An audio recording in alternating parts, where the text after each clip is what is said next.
Bismillahirrahmanirrahim. Assalamualaikum warahmatullahi wabarakatuh. Waalaikumsalam warahmatullahi wabarakatuh.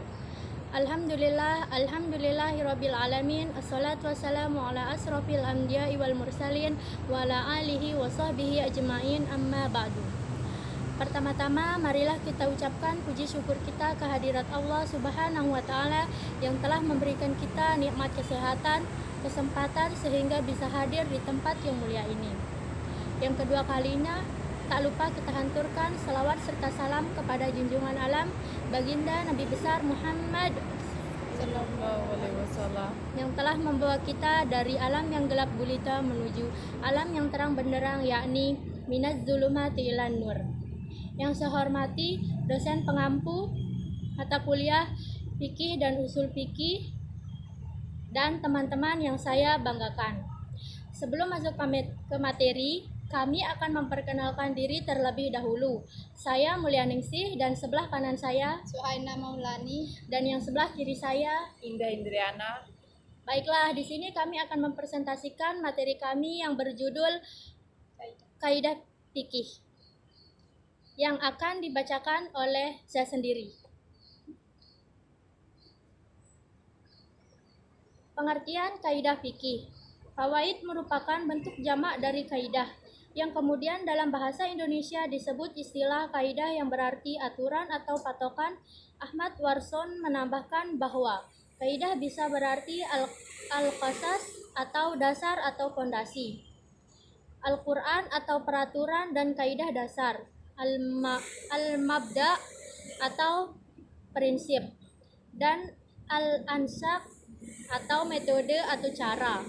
Hal ini sesuai dengan firman Allah Subhanahu wa taala dalam Al-Qur'an yang artinya, sesungguhnya orang-orang yang sebelum mereka telah mengadakan tipu daya, maka Allah menghancurkan rumah-rumah mereka melalui dari pondasinya, lalu atap rumah itu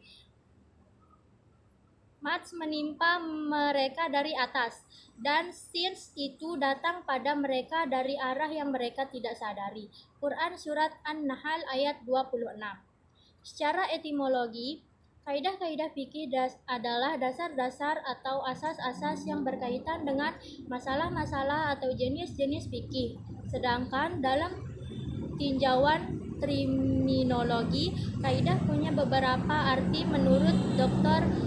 Ahmad Arsy Syafi'i dalam buku Usul Fikih Islam mengatakan bahwa kaidah itu adalah kawam yang bersifat universal atau kulli yang diakui oleh satuan-satuan hukum juzi yang banyak, sedangkan mayoritas ulama memprediksikan kaidah dengan hukum yang bisa berlaku yang bersesuaikan dengan sebagian besar baginya. Macam-macam kaidah fikih. 1. Dari segi fungsi atau peran. Dari segi fungsi, kaidah fikih dapat dibedakan menjadi dua, yaitu sentral dan marginal. Yang pertama disebut dengan kaidah fikih sentral, karena kaidah tersebut memiliki cukupan yang begitu luas. Kaidah ini dikenal dengan al-qawaid atau al-kubro al-asasiyat. Kaidah ini mempunyai beberapa turunan kaidah yang berperan marginal di antaranya. Yang A, sesuatu yang dikenal secara kebiasaan seperti sesuatu yang telah ditentukan oleh syariat. Yang B, sesuatu yang ditetapkan berdasarkan kebiasaan seperti ditetapkan dengan naskah. Dengan demikian, kaidah marginal adalah kaidah yang cukupnya secara lebih atau bahkan sangat sempit sehingga tidak dihadapkan plan dengan furu. Yang dua akan dibacakan oleh teman saya. Fikih dapat dibedakan menjadi dua, yaitu kaidah yang tidak memiliki pengecualian dan kaidah yang mempunyai pengecualian. Pertama, kaidah fikih yang tidak memiliki pengecualian adalah Nabi Shallallahu alaihi wasallam dalam arti sabda Nabi yang kemudian dijadikan sebagai salah satu kaidah fikih. Misalnya, bukti dibebankan kepada penggugat dan sumpah dibebankan kepada tergugat. Kaidah fikih kedua adalah kaidah yang mempunyai pengecualian kaidah. Dengan kata lain, kaidah yang tergolong kepada kelompok masih diperselisih oleh ulama. Misalnya, menolak kerusakan dalam kurung kejelekan dan mendapatkan nasihat. Kaidah di atas merupakan kaidah kunci karena pembentukan kaidah fikih adalah upaya agar manusia terhindar dari kesulitan dan dengan sendirinya mendapatkan kemaslahatan.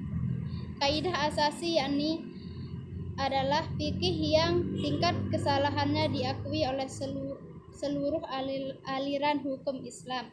Kaidah fikih tersebut adalah: 1. Perbuatan atau perkataan itu tergantung pada niat. 2. Keyakinan tidak hilang dengan keraguan. 3. Mendatangkan kebaikan.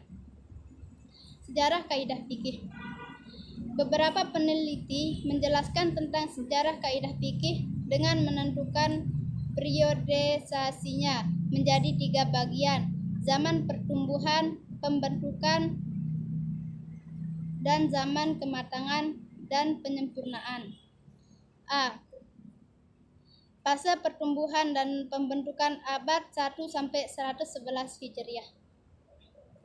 Masa pertumbuhan dan perkembangan berlangsung selama 111 abad, lebih dari zaman kerasulan hingga abad ketiga Hijriah. Pada periode ini, dari segi fase sejarah hukum Islam dapat dibagi menjadi 3. Pertama, zaman Nabi Muhammad SAW yang berlangsung selama 22 tahun lebih, dalam kurung 610 sampai 632 Masehi atau 12 sebelum Hijrah sampai 10 Hijrah, dan zaman tabi'in serta tabi'at at-tabi'in yang berlangsung selama 250 tahun, dalam kurung 724 sampai 974 Masehi atau 100 sampai 351 Hijriah. Tahun 351 Hijriah sampai 974 Masehi dianggap sebagai zaman kemajuan karena tidak ada lagi ulama pendiri mazhab. Ulama pendiri mazhab terakhir adalah Ibnu Jarir at-Tahabari, wafat 310 Hijriah sampai 734 Masehi, yang mendirikan mazhab Jaririyah. Selanjutnya akan dibacakan oleh teman kita Indah. B. Fase perkembangan dan kodifikasi. Cara-cara baru dalam ilmu fikih yang disebut al-qawaid, al-dawabit atau al-furuq, mazhab Hanafi diken dalam kurung wal dengan aliran pertama yang memperkenalkan, wafat 970 Masehi ini. Menurut riwayat al-Ayafi dalam kurung 761 Hijriah, Al-Suyuti dalam kurung wafat 911 Hijriah, Ibnu al-Mujaim wafat 970 Hijriah, Abu Tahir al-Dabas, ulama abad Hijriah, telah mengumpulkan 17 kaidah penting dalam mazhab Hanafi. Perkembangan masa kodifikasi kaidah fikih tampak lebih maju pada abad 7 Hijriah. Pada abad ini, ulama menyusun kitab-kitab kaidah fikih sebagai berikut: A. Al-Qawaid fi al-Furu Asy-Syafiyati karya Muhammad Ibnu Ibrahim Al-Jarmi Al-Salki, wafat 613 Hijriah. B. Waqaid al-Hakam fi Mashalil al-Anam karya Izz al-Din Ibnu Abbas As-Salam, wafat 660 Hijriah. C. Al-Mahzab fi Dabat Qawaid al-Mahab karya Muhammad Ibnu Abdullah Ibrahim Ibnu Rashid Al-Bahri Al-Kahsi, wafat 685 Hijriah. C. Masa kematangan dan penyempurnaan abad ke Masa kematangan dan penyempurnaan abad ke-11 Hijriah kini. Aliran hukum Sunni yang berjasa dalam pembentukan kaidah fikih zaman pertumbuhan adalah Hanafi. Tokoh adalah Karki dan Al-Dabusi. Dalam sejarah hukum Islam pada abad ke-4 Hijriah dikenal dengan zaman taklid. Pada zaman ini, sebagian besar ulama melakukan tarjih pendapat imam mazhabnya masing-masing. Yang dilakukan ulama pengikut mazhab adalah ilhaq, melakukan analogi atau kias. Dengan cara tahzir dan istinbah dipilih fikih dikembangkan, kemudian ulama meletakkan. Sekian. Baiklah, cukup sekian presentasi dari kelompok kami. Terima kasih. Wassalamualaikum warahmatullahi wabarakatuh.